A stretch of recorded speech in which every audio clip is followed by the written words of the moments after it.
যে ঘটনাটি ঘটলো সেই ঘটনাটি বলবার জন্যে যেটুকু মনের জোর দরকার, গলা দিয়ে আওয়াজ বেরোনোর দরকার, সেটুকু জোগাড় করে তারপর আপনাদের কাছে সেটা পরিবেশন করছি। কিন্তু তার পিছনে অনেকটা জিনিস আছে। সেটা হচ্ছে মাননীয় শুভেন্দু অধিকারী, যিনি মুখ্যমন্ত্রীকে দুবার হারিয়েছেন, মমতা বন্দ্যোপাধ্যায়কে। এখন আর তিনি মুখ্যমন্ত্রী নেই। বিপুল বিজয় পশ্চিমবঙ্গে ঘটার পর, বিজেপির পরিবর্তন সূচিত হওয়ার পর, সেই বাংলার মুক্তিসূর্য বলা হচ্ছে যাকে, সেই শুভেন্দু অধিকারীর আত্মসহায়ক চন্দ্রনাথ রথকে নির্মমভাবে গুলি করে আজকে এই খানিকক্ষণ আগে হত্যা করা হলো মধ্যম গ্রামে, তার গাড়ি থামিয়ে। মানে এর থেকে মর্মান্তিক, স্তব্ধ করে দেওয়ার মতো খবর বোধহয় মানে কল্পনাও করা যায় না। নমস্কার, মানুষের ভাষায় আপনাদের সকলকে স্বাগত। আমি প্রবীর রায়চৌধুরী আপনাদের সাথে এতটা রাত্রিরে এই এপিসোডটা নিয়ে এসেছি এই কারণে যে একটা তো দায়িত্ব থাকে সমাজের প্রতি, প্রত্যেকটি মানুষের, তেমনি আমাদেরও আছে। যে বিপুল পরিবর্তন সূচিত হয়েছে এবং যেখান থেকে বারবার করে দেখা যাচ্ছে ওই স্বৈরাচারী নেত্রী মমতা বন্দ্যোপাধ্যায় ভারতবর্ষের নজিরবিহীন ঘটনা ঘটিয়ে তিনি পদত্যাগ করতে চাইছেন না। তিনি হেরে গেছেন, তার সমস্ত সাম্রাজ্য শেষ। কিন্তু তৎসত্ত্বেও ভারতীয় সংবিধানের রীতিনীতি মেনে তিনি পদত্যাগ করবেন না। আজকে সন্ধেবেলাও তিনি সেটা কনফার্ম করেছেন।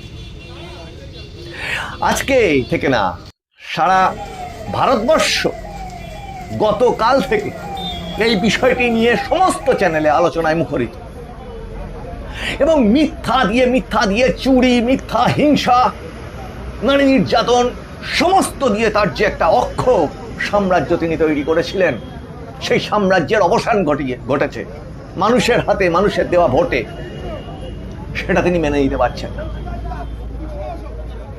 এবং এই অভিষেক ব্যানার্জি, যিনি বলেছিলেন ডিজে বাজবে 4 তারিখের পর, যিনি বলেছিলেন খুঁজে খুঁজে শায়েস্তা করবে, মারবে, যাদের নির্বাচনী প্রচারের কর্মসূচিটাই পুরোটা ছিল একদম সেই ধর্ণা মঞ্চে যখন বলেছিল যে একটা কমিউনিটি দিয়ে ঘিরে আর একটা কমিউনিটি 12টা বাজিয়ে দেবে 1 সেকেন্ডে, ওই শুরু। আর সেই উত্তরবঙ্গ থেকে কখনো বলেছে গলায় পোস্টার ঝুলিয়ে বলতে হবে বিজেপি করি না, কখনো বলেছে গাছের গোড়ায় বেঁধে দেবে, কখনো বলেছে মা বোনেদের হাতাখুন্তি নিয়ে বেরিয়ে এসে সিআরপিএফ এর এগেনস্টে উস্কে দিয়েছে, কখনো বলেছে জগন্নাথ দেবকে টেনে এনে, তার রেফারেন্স টেনে এনে বলেছে রাস্তা ঝাঁট দেওয়ার মতো করে নাকি পরিষ্কার করবেন, ইত্যাদি ইত্যাদি ইত্যাদি, শেষ নেই তার কোনো। কিন্তু এই ভয়ঙ্কর হার তিনি সহ্য করতে পারছেন না।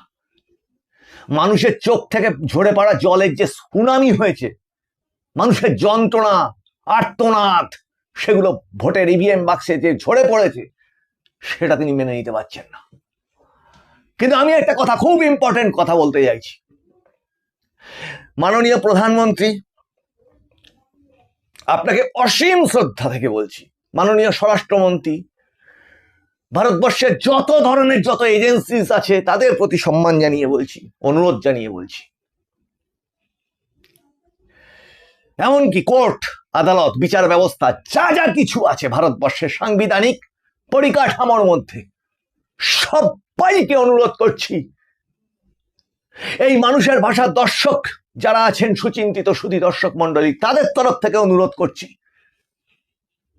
ওই দুটো স্বৈরাচারী মানুষকে যতক্ষণ পর্যন্ত না আইনের কাঠগড়ার পিছনে রাখা হবে, যতক্ষণ পর্যন্ত না অ্যারেস্ট করা হবে, ততক্ষণ পর্যন্ত এই ভয়ঙ্কর রক্তের হোলি ওনারা খেলতেই থাকবেন। এটা নিশ্চিত করে দিলেন আজকে। শুভেন্দু অধিকারীর আত্মসহায়ক চন্দ্রবাবু খুব সাধারণ মানুষ নন।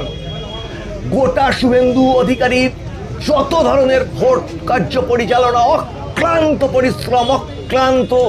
পরিশ্রম কেন শুধু বলছি, অসীম মনের সাহস নিয়ে, ক্ষুরধার বুদ্ধি নিয়ে এবং অসাধারণ কর্মকুশলতা নিয়ে তিনি আজ এই জায়গায় এসে পৌঁছেছিলেন যেখানে আর মাত্র মাঝখানে দুটো দিন, মানে 7 তারিখ 8 তারিখ 9 তারিখ পড়ে আছে নতুন সরকার, সোনার বাংলার সরকার শপথ নিতে চলেছে, যেখানে প্রধানমন্ত্রী নরেন্দ্র মোদী, স্বরাষ্ট্রমন্ত্রী অমিত শাহ থেকে শুরু করে আরো 21টি রাজ্যের সমস্ত মুখ্যমন্ত্রীদের থাকার কথা, বিভিন্ন কেন্দ্রীয় মন্ত্রীদের থাকার কথা। তার আগে এই ঘটনা সারা বাংলাকে স্তব্ধ করে দিয়েছে। আর আমি একটা কথা আপনাদেরকে বলছি, যে আমি এটা বলেছিলাম এসআইআর তো করেছেন নির্বাচন কমিশন, কিন্তু যে সমস্ত বিদেশি ভোটার, জামাত, জিহাদি যারা ঢুকে বসেছিল, এসআইআর তালিকা থেকে নাম না হয় তাদের কাটা গেছে, কিন্তু তারা তো এলাকাতেই এখনো থেকে গেছে। এরা যা খুশি তাই করতে পারে। এরা বাংলাকে, পশ্চিম বাংলাকে ভারতবর্ষ থেকে আউট করে দেওয়ার ব্যবস্থা করেছিল। ফলত যে বিজয় উৎসব, সেই বিজয় উৎসব স্বাধীনতা উৎসবে পরিণত হয়ে গেছিল। 4 তারিখ বাংলার মানুষের কাছে স্বাধীনতা মুক্তির উৎসবে পরিণত হয়েছিল। কিন্তু ওই জেহাদি, ওই ধরনের মানুষরা, তারা তো এখানেই থেকে গেছে।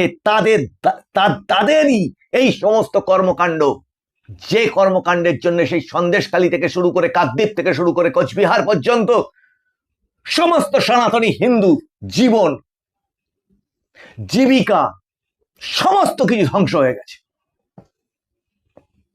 আজ কারা তার পিছনে ছিল? কারা কাদের উস্কানিতে পশ্চিমবঙ্গে এতগুলো মোথাবাড়ি থেকে শুরু করে, বসিরহাট থেকে শুরু করে, ধুলাগড় থেকে শুরু করে যা যা কিছু যত উস্কানিমূলক দাঙ্গা হয়েছে, কার উস্কানিতে হয়েছে? এবং সেই উস্কানি দিয়ে তিনি থেমে যাননি। আমি নির্বাচন চলাকালীন অবস্থাতে বলেছিলাম, নির্বাচন কমিশনারের উদ্দেশ্যে অনুরোধ করেছিলাম যে এত ধরনের দেশ বিরোধী উস্কানি যে মহিলা দিচ্ছে, তাকে কেন এফআইআর করা হচ্ছে না, কেন অ্যারেস্ট করা হচ্ছে না? একটি রাজনৈতিক দলের একটি নাকি তিনি সর্বভারতীয়, কোন এক দলের সর্বভারতীয় সেক্রেটারি, ভারতবর্ষে তার কোনো চিহ্ন পর্যন্ত নেই। সেই তাকে সে যখন ডাইরেক্ট মানুষকে বলছে মারবে, থ্রেট দিচ্ছে, কেন অ্যারেস্ট করা হয়নি? আজ এটুকু বুঝতে হবে সবাইকে, এই দুজন স্বৈরাচারীকে জেলের ভিতরে না পুরলে মানুষকে এরা আরো বিভিন্ন রকম ষড়যন্ত্রের মাধ্যম দিয়ে মানুষ এরা মারতেই থাকবে, ধ্বংস এরা করতেই থাকবে রক্ত বীজের মতো। এবং আগামী যে সরকার, সেই সরকার গঠন হবে, সেই সরকারের প্রতি আমাদের অসীম ভালোবাসা, আস্থা। আমরা জীবন দিয়ে ভালোবেসে সেই সরকারকে নিয়ে এসেছি। সমস্ত বাংলার শুভবুদ্ধি সম্পন্ন মানুষ। আজকে বাংলাদেশে জ্যান্ত হিন্দুকে জ্যান্ত অবস্থায় পুড়িয়ে মেরে দেওয়া হয়, তারপরেও তারা থেমে থাকে না, তারপরেও কিন্তু সেটা চলতে থাকে। এমন না যে থেমে যায় তারা। তেমনি মালদা মোথাবাড়িতে যে ঘটনা ঘটেছে, আমাদের এই রাজ্যেও সেই সমস্ত ঘটনার শেষ নেই। 2021-এর ভোট পরবর্তী হিংসা থেকে শুরু করে আজ পর্যন্ত কত বিজেপি কর্মীর জীবন ধ্বংস হয়ে গেছে, তারা মারা গেছেন, শহীদ হয়েছে। এবার তো ঘোড়া পূর্ণ হয়েছে। সংবিধান মানে না, রাষ্ট্রপতিকে মানে না যে মানুষ, যারা এই নির্মম হত্যা, সমগ্র বাঙালি চোখ খুলুক। আইনের ওপর ভরসা রাখে সনাতনী হিন্দুরা, শান্তিপ্রিয় তারা, এবং সেই শান্তিপ্রিয় মানুষের ওপরে বারবার নেমে আসে এই ধরনের ধ্বংসাত্মক অত্যাচার। সর্বভারতীয় সমস্ত চ্যানেলকে বলছি, পারলে আমার এই এপিসোডটাকে কোনোভাবে যদি সম্ভব হয় ট্রান্সলেট করে শোনার ব্যবস্থা করুন, বা কেউ যদি মানে ট্রান্সলেট করে কাউকে শোনাতে পারেন, সেটা শোনানোর ব্যবস্থা করুন। সমগ্র হিন্দু জাতিকে বাঁচানোর জন্য, হিন্দু জাতি ছেড়ে দিয়ে ভারতকে বাঁচানোর জন্য, ভারতের অস্তিত্বকে, এই অংশের ভূখণ্ডের অস্তিত্বকে বাঁচানোর জন্য। এরা যতদিন বাইরে থাকবে, ওই স্বৈরাচারী নেত্রী এবং ওই স্বৈরাচারী ছেলেটি, ততদিন এই সমস্ত চলবে। এবং আমি এখানে খুলে খুলে দেখিয়েছিলাম পয়েন্ট দিয়ে দিয়ে আগের এপিসোডে, ভোটের লাগাতার ভোটে এদের সাথে আমেরিকান এজেন্ট, এদের সাথে জামাতের বিভিন্ন এজেন্ট, তালিবানি বিভিন্ন এজেন্ট, সেই রাশিয়া থেকে শুরু করে ওই সমস্ত ওই কি ইউক্রেনের সমস্ত বান্ধবী টান্ধবী যে সমস্ত ঘটনা ঘটেছিল, এদের অ্যাকাউন্ট, সমস্ত টাকা পয়সার লেনদেন, এই শুভেন্দু অধিকারী কিন্তু সেই চেক খুলে দেখিয়ে দিয়েছিলেন। এই দেখুন সেই চেক নাম্বার দিয়ে কোথায় কোথায় টাকা গেছে। আজকে তার আত্মসহায়ককে এরকম নির্মম ভাবে জীবন দিতে হলো। সমস্ত আইন ব্যবস্থার কাছে, যত ধরনের নির্বাচন কমিশন থেকে শুরু করে এখনো তাদের আন্ডারই রয়েছে, রাজ্যপাল থেকে রাষ্ট্রপতি, সকলের কাছে অনুরোধ জানাচ্ছি, এই দুটি স্বৈরাচারী মানুষকে গণতান্ত্রিক পদ্ধতিতে পশ্চিমবঙ্গের মানুষ পরিত্যাগ করেছে, কিন্তু তাদের সমস্ত পাপের ফাইলগুলোকে, অপরাধের ফাইলগুলোকে খুলুন, যথেষ্ট তথ্য প্রমাণ নিশ্চয়ই আপনারা পাবেন। এবং এই যে শুধুমাত্র যদি কিচ্ছু না পাওয়া যায়, ভোটকালীন অবস্থাতে তারা যে হুমকিগুলো দিয়ে গেছে, লাগাতার দেশ বিরোধী কথা বলেছে, ইউনিয়ন অফ ইন্ডিয়াকে চ্যালেঞ্জ করেছে, ভারতবর্ষকে চ্যালেঞ্জ করেছে যে ছেলেটি, তাদের সেই অপরাধে অন্তত ইমিডিয়েট জেলে পড়ুন। কারণ শুধুমাত্র এই ধরনের রাজনৈতিক ক্ষেত্রে নয়, এই ধরনের আমাদের যে সমস্ত গণমাধ্যম, এই ধরনের গণমাধ্যমকে পর্যন্ত, যেমন আমার মতো এরকম অনেকে আছে, আরো প্রচুর চ্যানেল আছে, তাদেরকে লাগাতার এই সমস্ত জেহাদি হুমকি সহ্য করতে হয় যে কেটে দেবে। এমনকি এই চ্যানেলেই হুমকি দিয়েছিল 4 তারিখের পর নাকি গোটা হিন্দু সমাজের অল আউট 12টা বাজিয়ে দেবে। এসব সবাই দেখেছে, কোনো চাপাচাপি লুকোলোর কোনো ব্যাপার নেই এখানে। কিন্তু এই স্বৈরাচারী এবং এই স্বৈরাচারী নেত্রী এবং এই স্বৈরাচারী ছেলেটির আগে জেলে ঢোকান, তারপর এই বাইরেটাকে পরিষ্কার করুন, না হলে মানুষের বাঁচা খুব কঠিন হয়ে যাচ্ছে।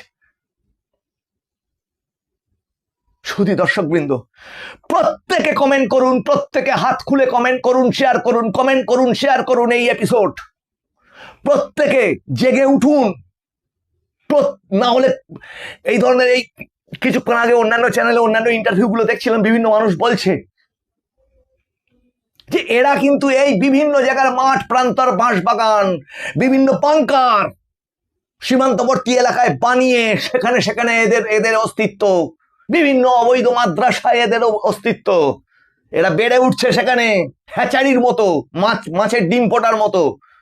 ব্যবস্থা নিন, অবিলম্বে ব্যবস্থা নিন, এই অনুরোধ রাখছি। শুধু দর্শকবৃন্দ, এই এপিসোডে আর আপনাদের নতুন কোনো অনুরোধ করব না, কিন্তু ওই সাবস্ক্রাইবার লেখাটা, মানে কমেন্টটা অন্তত লিখুন, লিখে শেয়ার করুন, যাতে আপনাদের সাজেশনগুলো সরকারের বা বিভিন্ন দপ্তর বলুন, বিভিন্ন আইনের জায়গায় বলুন, সেই জায়গাগুলোতে পৌঁছতে পারে।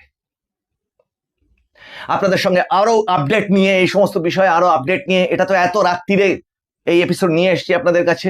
আমরা নজর রাখছি। মধ্যমগ্রাম এক হসপিটালে চন্দ্রবাবুকে নিয়ে যাওয়ার পরে মৃত ঘোষণা করা হয়। আমরা এই চ্যানেলের পক্ষ থেকে তাদের মানে কোনো ভাষা নেই, তার পরিবারকে মানে সমবেদনা জানানোর কোনো ভাষা নেই,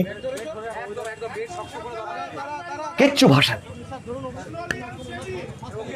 আপনাদের সঙ্গে আবার দেখা হচ্ছে সামনের এপিসোডে। আপনারা নজর রাখুন মানুষের ভাষার পর্দায়। মানুষের ভাষা সবার মনের কথা বলে। নমস্কার।